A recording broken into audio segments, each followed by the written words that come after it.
జగన్ టైంలో పోర్టులు, ఫిషింగ్ హార్బర్ల ద్వారా బ్లూ ఎకానమీ గుజరాత్ ఎదుగుదలకి ఏదైతే కీలకమో అది కూడా ప్రైవేట్ రంగంలో కాకుండా ప్రభుత్వ రంగంలో ఏర్పాటు చేయడం ద్వారా నిరంతర ఆదాయానికి ఒక స్కెచ్ చేశాడు. అంటే ప్రతి ఏడాది కూడా పోర్టుల మీద వచ్చే ఆదాయం ఆటోమేటిక్గా ప్రభుత్వానికి వచ్చేది.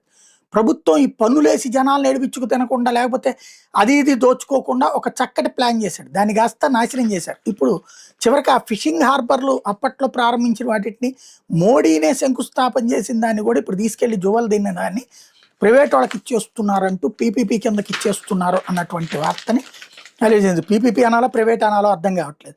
మెడికల్ కాలేజీ నుంచి ఒక్క రంగాన్ని ప్రైవేట్ పరం చేసి సంపద సృష్టించకపోగా ఆస్తుల్ని తెగనమ్ముతూ క్రెడిట్ చోరీలకు పాల్పడుతున్న చంద్రబాబు సర్కార్ తాజా గత ప్రభుత్వ కృషితో సాకారమైన ఫిషింగ్ హార్బర్ల మీద కన్నేసింది.